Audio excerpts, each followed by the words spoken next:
Hello friends, welcome to my YouTube channel. आज मैं आप लोगों के लिए बना रही हूँ कुक डो। ये बहुत ज़्यादा लॉन्ग लास्टिंग होता है as compare to uncooked dough.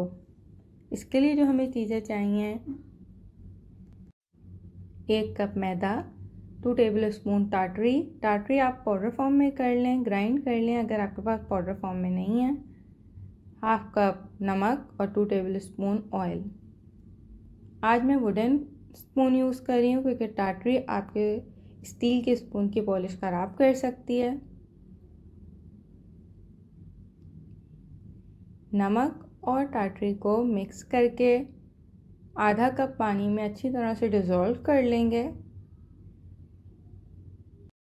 जो बच्चे राइटिंग करते हुए थक जाते हैं, उनके हाथों में दर्द जल्दी होने लगता है, उनको आप प्ले डो ज़रूर बना के दें और आप खुद वाज़ा फ़र्क देखेंगे क्योंकि उनके मसल्स इतने स्ट्रॉन्ग नहीं हुए हुए होते, तो वो थोड़ी सी राइटिंग करते हैं और कंप्लेन करते हैं कि हाथ में दर्द हो रहा है। आज मैं नॉन स्टिक पैन यूज़ कर रही हूँ।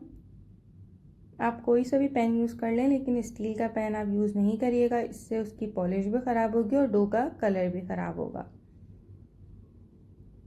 2 टेबल स्पून ऑयल ऐड करेंगे, फिर उसमें मैदा ऐड करूँगी। इसको मैं लो हीट पे कुक कर रही हूँ। अगर आप गैस का स्टोव यूज़ कर रहे हैं तो भी आप लो ही फ्लेम पे कुक करेंगे। जो हमने सोल्यूशन तैयार किया था उसे थोड़ा थोड़ा मिक्स करते रहेंगे, साथ साथ पानी खुश्क करते रहेंगे। सारा सोल्यूशन जो हमने तैयार किया था वो एक साथ नहीं डालना है, आपको थोड़ा थोड़ा करके डालना है और चमचा चलाते रहना है। इसका एंड रिजल्ट कुछ इस तरह आ जाएगा कि ये आपके स्पून पे और ना ही पैन में स्टिक हो रहा होगा। सरफेस पे थोड़ा सा ऑयल लगा लें। आज मैं इसके 3 पोर्शन कर रही हूँ। आपके पास जो कलर अवेलेबल हो या जो भी आपके बच्चे का फेवरेट हो, आप वो कलर यूज़ कर लें। और अगर आपके पास कलर पाउडर फॉर्म में है तो आप इसके साथ 1 to 2 ड्रॉप्स पानी के शामिल कर लें। स्मेल भी जो आपके पास अवेलेबल हो या आपको पसंद हो वो आप यूज़ कर सकते हैं। आज मैं बबल गम एसेंस यूज़ कर रही हूँ।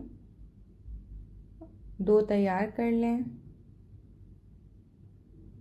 इसको चेक करने का तरीका यह है कि आप नाइफ से चेक करें, बिल्कुल स्टिक नहीं होना चाहिए, ना ही आपके सरफेस पे स्टिक होना चाहिए। इससे आइडिया होगा कि आपका डो बिल्कुल परफेक्ट बना है।